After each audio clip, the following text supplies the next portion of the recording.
O so ngayon, magtatanong ka saan nadadala yung pera. Kaya nga, bilang isang PCO undersecretary, itong si Claire, dapat dyan yung mga ina-address niya na issue.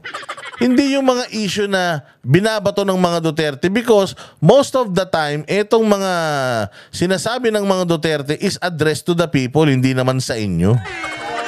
Ngayon, sabi mo nga, kapag pinibili ka ng suka and nasaktan ka doon sa joke na yon, then the joke is on you. O same goes when the Duterte speaks and nasaktan kayo, then it's not their problem anymore. It's your problem anymore. Bakit kayo nasasaktan?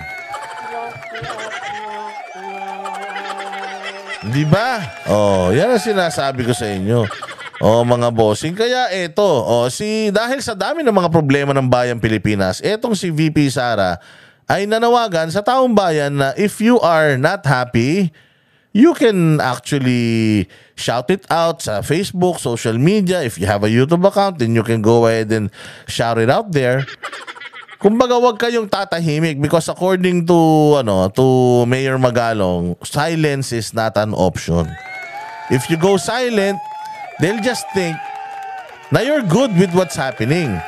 Pagka meron po kayo nakikitang mga injustices, pagmamalabis, pagmamaltrato at may nakita kayong mali, it is your moral obligation to call them out.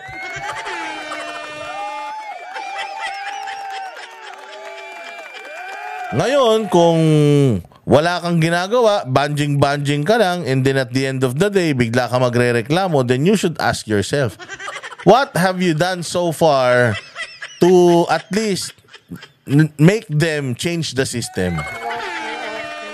Kung wala ang ginagawa and then biglang nung nasa iyo na yung issue, nung ikaw na yung inaabuso, ikaw na yung minamaltrato, biglang kawawang-kawawa ka na pero yung mga nauunang pagmamaltrato na nakita mo, pinabayaan mo, then masyado kang makasarili nun pag gagawin. Hindi ka Pilipino. Di ba nagpunta si VP Sara dyan sa may Cebu and etong aling ito, kaya nga sabi ko ang dami ng problema ng Pilipinas, ang daming pera na nasasayang. Sabi nyo, ubos na pera natin. And yet, nag-hire kayo ng someone na instead of giving us information about the things that you are doing in your life na ikaw ay presidente, wala siyang ibang ginawa kundi sumagot sa mga Duterte na pag tinanong mo siya, is this the same position as who's in the Malacanang? Sasabihin niya, no, this is just a point of view of a lawyer. Anak ng tinapay. Kung gusto mo pala magbigay ng point of view mo bilang isang lawyer, wag kang gumamit ng pera ng taong bayan. Then go to your vlog, doon ka magsalita tungkol sa pagiging abogado mo at sa politika mo. Pero hanggat kaming mga Pilipino bilang mga residente, constituent ng presidente, dapat kami magsalita. Why? Dapat kami magsalita kasi kung merong taong pinagkakautangan ng loob, etong si Bongbong Marcos, yan yung 31 million na bumoto sa kanya.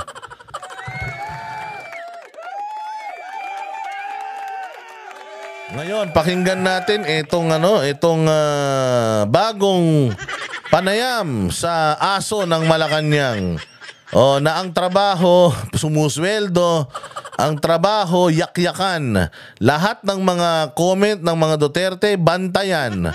Actually naman kasi dito, alam naman natin na ang magulo dito yung mga media, yung mahilig magtatatanong. It's up to you naman kasi whether you can answer. If you cannot answer the question, then do not answer the question. If you do not know the answer to the question, then do not answer the question. If you are not in the mood, do not answer the question. More so, if it is not your job, then lalong-lalong dapat hindi mo ginagawa. Di ba? Sige, pakinggan natin itong kanyang panggagalaiti na naman kay VP Sara. Pinalaan ng palasyo si Vice President Sara Duterte sa panghihikayat daw nito sa publiko na maglabas ng hinanakit sa administrasyon. Anong masama doon? Kung ikaw hikayatin kita, masama loob mo? Masama loob mo? Mahal bigas? Gutom ka? Walang pambaon, mga bata, walang pang-eskwela? Ay, pinalayas kayo sa bahay? Dahil wala na kayong pambayad ng upa? Ay, wala kayong ayuda? O hindi ba? Kapag ang isang tao ay may suliranin, anong gagawin niya, mananahimik? If a person needs help, di ba, how do you look for help? Di ba you shout, help! I need your help. Di ba? Oh, so, these people who needs help, itong mga tao na to na feeling nila hindi sila pinapansin ng administrasyon, anong gagawin nila? Haantayin kayo na mapansin nyo sila. Paano nyo sila mapapansin kung hindi sila magsasalita? Paano nyo malalaman na mali na yung ginagawa ninyo kung wala na magkikriticize sa inyo? Paano nyo malalaman na hindi na masaya ang tao sa inyo kung hindi nyo titingnan yung temperatura ng mga tao tungkol sa inyo? So it is important na bilang isang Pilipino na may bunganga at may sariling pag-iisip, it is important na inilalabas mo yung iyong mga saloobin, because if not, baka mautot ka dyan nang walang kalaban-laban.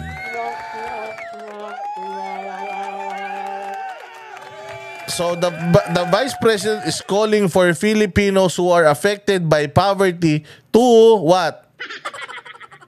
To ask the government and to be angry. Sino ba naman hindi magagalit? Hindi mo alam kung may kakainin kayo bukas o wala. So bawal daw yun. Pero ang tanong, did Inday Sara even mention na hindi na kayo mahal ng gobyerno? Mag-armas tayo, makibaka tayo. At tayo ay magtago sa kabundukan, ambusin natin yung mga sundalo, sunugin natin yung mga hindi nagbabayad ng revolutionary tax.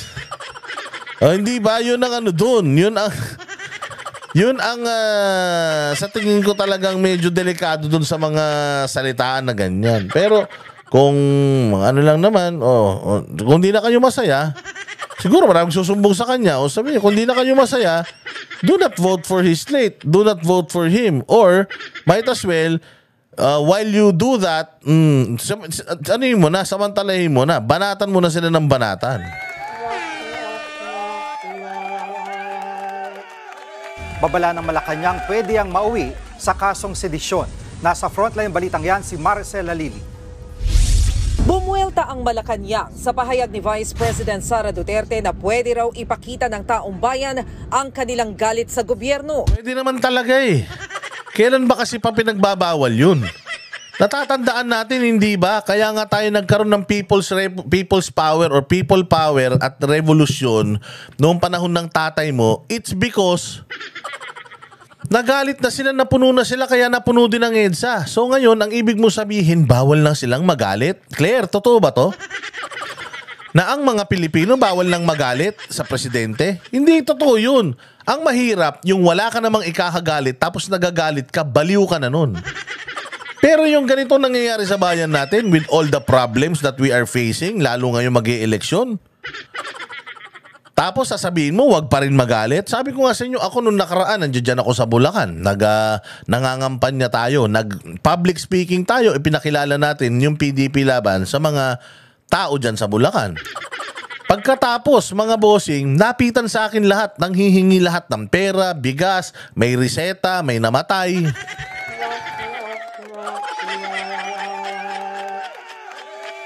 Hindi naman ako bilyonaryo. Wala naman akong pera. Ang ipinapangako ng PDP, malinis na halalan, malinis na kampanyahan, walang bigayan ng pera. So yun ang sinabi ko sa kanila, hindi po kami nagbibigay ng pera. Pag-asa po yung ibinibigay namin sa inyo at serbisyo po yung ipinapangako namin sa inyo. Hindi kami magbibigay ng ayuda because in the first place, yun nga po yung iniiwasan natin, yung magbigayan ng ayuda. Kasi nasasanay na kayo sa ayuda. Makinig kayo sa plataforma. Huwag kayong makinig sa ayuda. So suma total, ang pinupunto ko dito, ganun kahirap ang mga tao. Mantakin mo, pumupunta sila sa mga meeting di avance, pumupunta sila sa mga town hall meeting in the hopes na makakain sila doon, in the hopes na makahingi sila ng pera. Tapos hindi tayo magagalit, ganun na kahirap ang bayang Pilipinas. Ang ibang bansa, nagpapabilisan na ng tren, nagpapataasan na ng building. Nagnanakawan na ng teknolohiya. Dito sa atin, ang ninanakaw pa rin natin pera. Ang pinag-uusapan pa rin natin, i-impeach ang Vice President. Ang pinag-uusapan pa rin natin yung mga namatay sa drug war.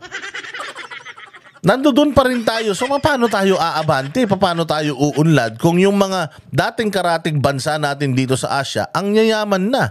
Cambodia, Burma, Timor-Leste, nauunahan na tayo ng mga yan.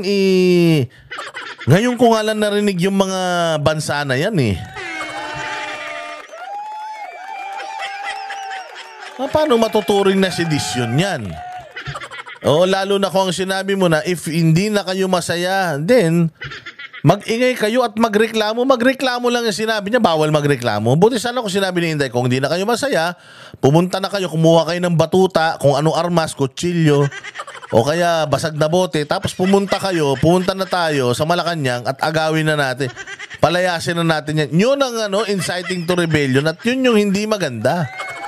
Pero yung ini-encourage lang ni VP Sara, yung mga Pilipino na maging matapang at maging vocal sa mga pang-aabuso sa kanila, hindi yun mali. Claire, abogado ka pa naman.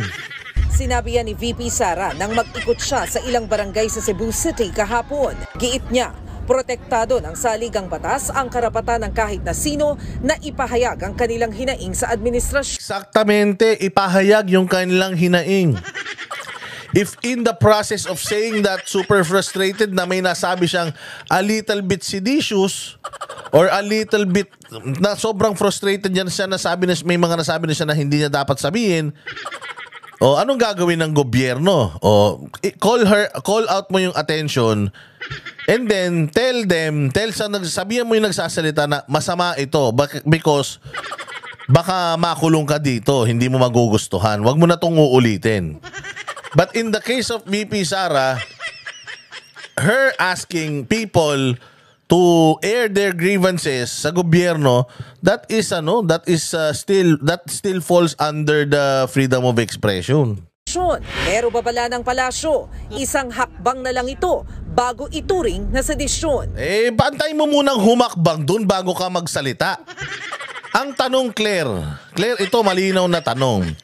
Meron bang seditious sa sinabi ni Inday? Meron, wala? Wala. Kung wala, putang ina, ano pang kinukuda mo?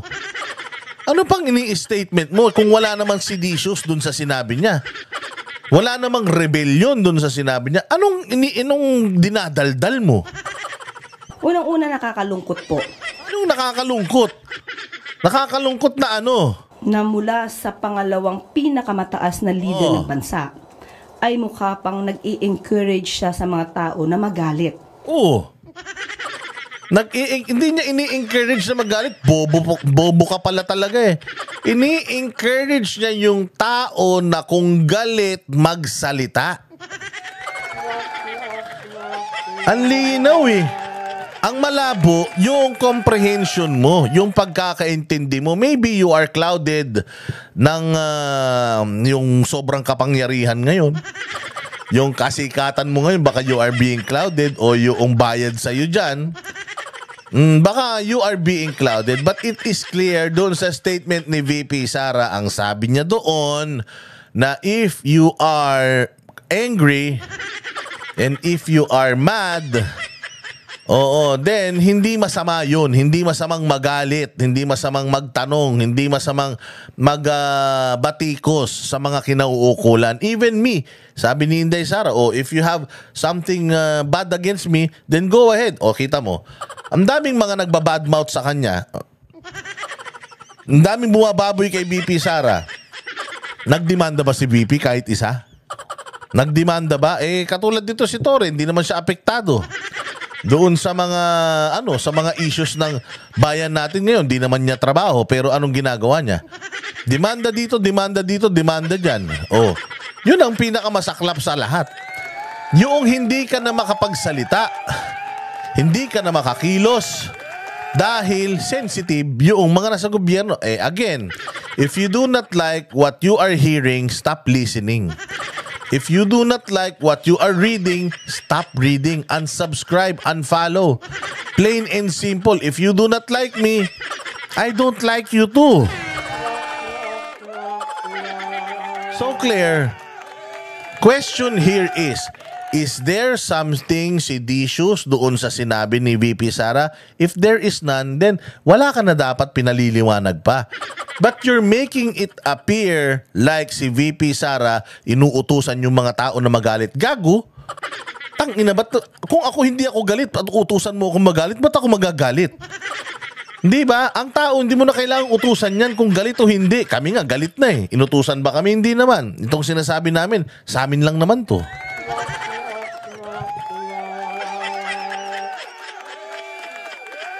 Ulitin natin sinabi ni VP Sara. Hapon, giit niya, protektado ng saligang batas ang karapatan ng kahit na sino na ipahayag ang kanilang hinaing sa administrasyon. Karapatan ng kahit sino ang ipahayag ang kanilang hinaing sa administrasyon. Anong mali doon, Claire? Anong mali doon? Anong sinasabi mong nakakalungkot na sa side niya nag-i-encourage siya ng galit? No, she's encouraging for you to speak up when you are mad. If you're angry, you speak up, 'di ba? That's within your freedom of expression, the right to freedom of expressing yourself. Ano ba naman tong abogado na to? Walang kokote. Pero babala ng palasyo, isang hakbang na lang ito bago ituring na sedisyon. Unang-una nakakalungkot po na mula sa pangalawang pinakamataas na leader ng bansa ay mukha pang nag-i-encourage siya sa mga tao na magalit sa gobyerno. Meron ba sinabi si VP Sara na gano'n? Magalit tayo sa gobyerno? Ikaw, hindi ka galit? Magalit ka. Ano ka ba? Ikaw, nakatambay ka dyan. Nagawa mo. Magalit ka. Wala namang gano'n si Inday. Ang sinasabi ni Inday, I'm encouraging you to speak up, to ask the government if you have questions. Kung galit kayo, if you feel hindi kayo napagsiservisyoan ng tama, you can always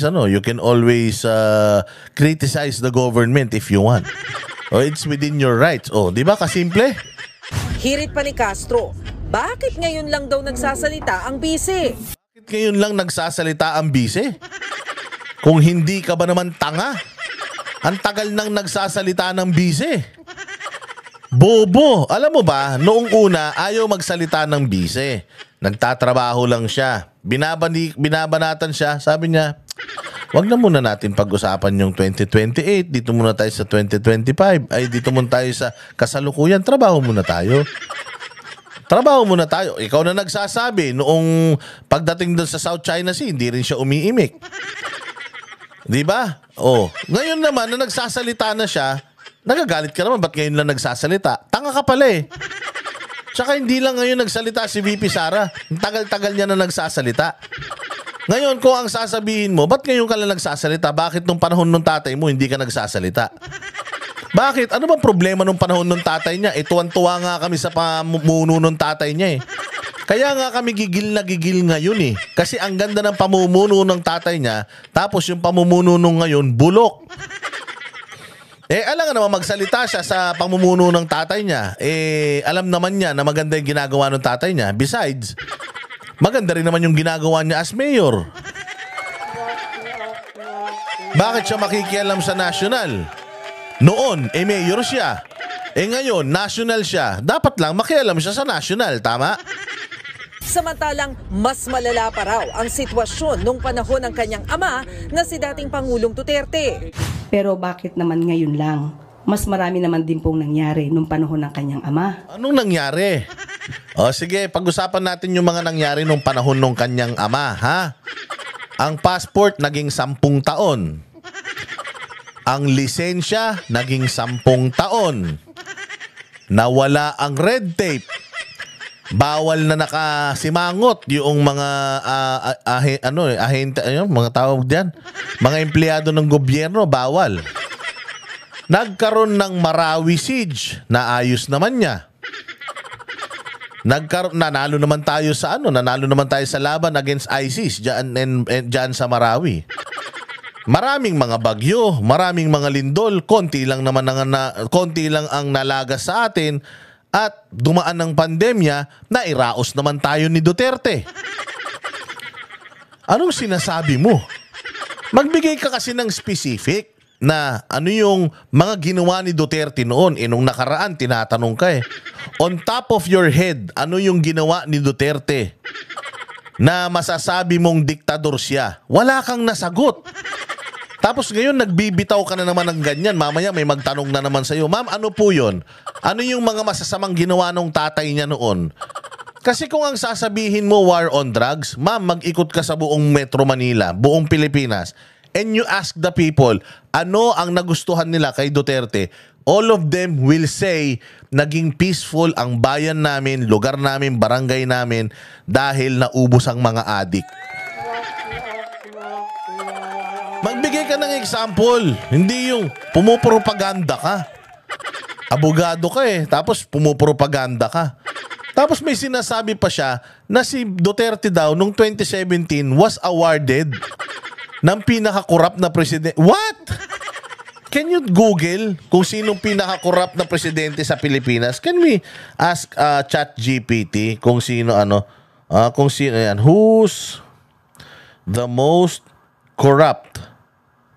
Who's the most corrupt Philippine president?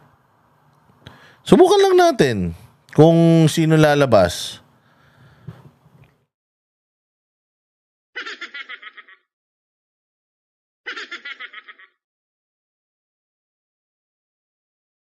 Ayan alam mo kung anong lalabas?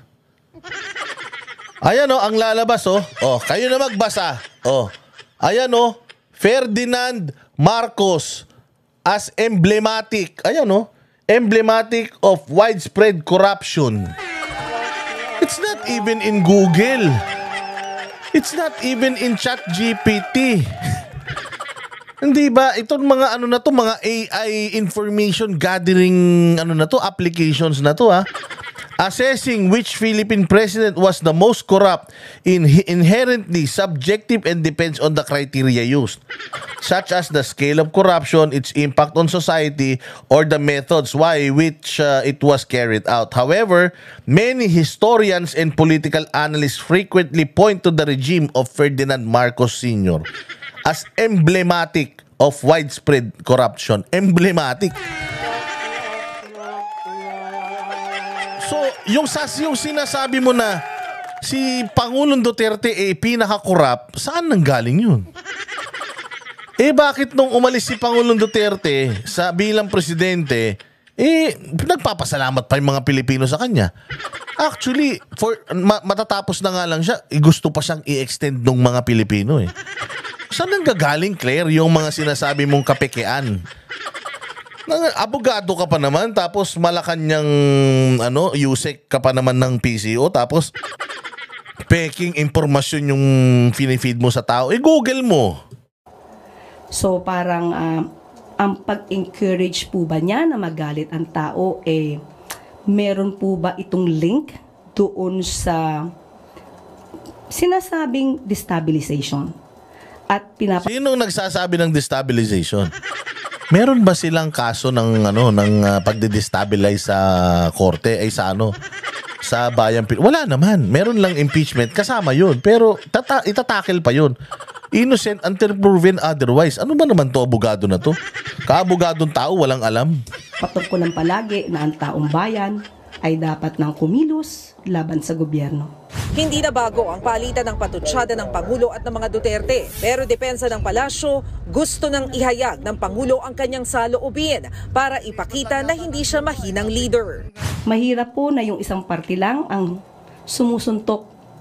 Kailangan din po tayong sumangga. Habang tumatapang ang mga pahayag ng Malacanang. Ayan dito nga sa Google nga when you look for kung sino yung most corrupt na official, ayan ang lumalabas 3. Marcos, Estrada, Binay. This is Google. This is Google, mga bossing this is Google.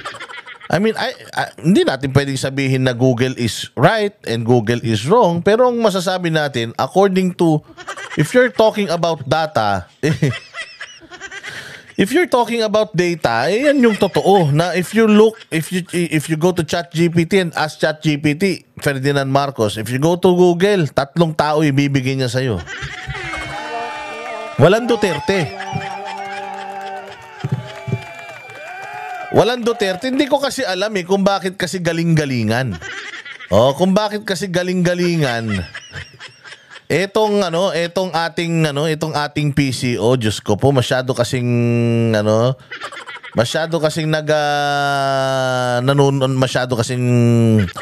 galit lang sa mga Duterte, kaya kung ano-ano na sinasabi. Again, your job is you are the representative of Bongbong Marcos sa Pilipino para sabihin sa amin, ipakita sa amin where our taxes go.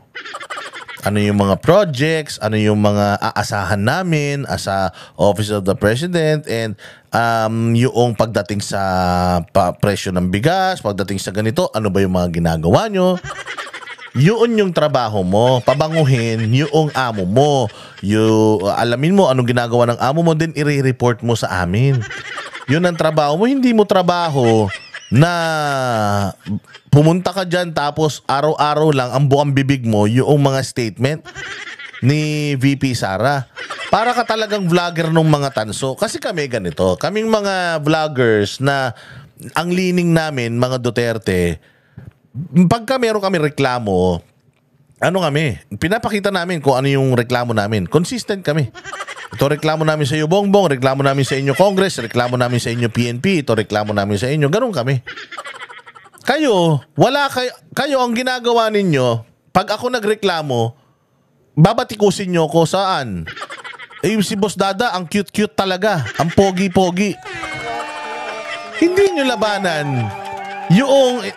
labanan yung content ko ng kontra-content na nagsasabing, ikaw naman Boss Dada, ang dami mong angal. Eto ginagawa ni Bongbong Marcos sa Pilipinas. Eto ganda ng ospital. Eto ang ganda ng kalsada Eto ang ganda ng programa para sa mga sa mga magsasaka natin Yun ang dapat na ginagawa ninyo instead of banatan nyo kami at banatan nyo yung mga Duterte, because again, the problem of the Philippines is not the Duterte. The problem of the Philippines is you.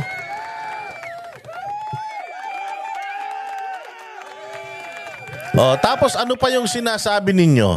Ano pa yung sinasabi nila na ito dapat daw lumaban na sila. Hindi naman yun ang trabaho mo na labanan Ang trabaho mo nga is labanan yung pangit na mga batikos sa inyo ng magagandang mga ginagawa ng presidente. Hindi ba? Katulad ni Marbil. Ang ganda nung ginawa ni Marbil. Sabi niya, tumawid ako diyan sa may EDSA busway, hindi ko inaamin Ganito gawin natin, mga pulis, tulungan niyo ako. Maglabas kayo ng magagandang mga ginawa ng PNP. Sa buong Pilipinas, i-flood natin yung social media ng information na magandang trabaho ng PNP para mapagtakpan yung pangit na ginawa ko. Buti pa si Marbil ganun mag-isip ikaw hindi Wala ka nang ipinakikita sa aming magagandang ginawa ni Bongbong Marcos. Puro ka pabatikos. Ngayon sasabihin ni Tony Claire na nakakalungkot kasi pangalawang pangulo ka, dapat ikaw ang nag-i-encourage sa mga Pilipino na magkaisa tayo. Gago! Nagkaroon ng rally. Ang Iglesia ni Cristo gusto ng pagkakaisa. Putang ina, anong ginawa ng anak ng presidente mo? Siya pa ang nagpaikot ng papeles para ma-impeach si VP Sara. So sinong may gusto ng pagkakaisa? Sila Marcos? Gaga ka pala Hindi ka ba naman tanga Kami ang boses ng masa, hindi natatakot. Katotohanan lang, di kami nalulunod. Walang bahid ng sismis, lahat ay totoo. Kahit sino ka pa, pag mali ka babanatan ka. Walang pinipili kulay, wala kaming kinikilingan. Basta para sa bayan, kami lalaban. Pag tama palapakan, pag mali banatan. Di matitinag, di matatakot, para sa bayan tuloy ang sigaw. Sa harap ng kamera, walang halong takot. Mga baluktot, lahat kayo'y tutumba. Ang hustisya at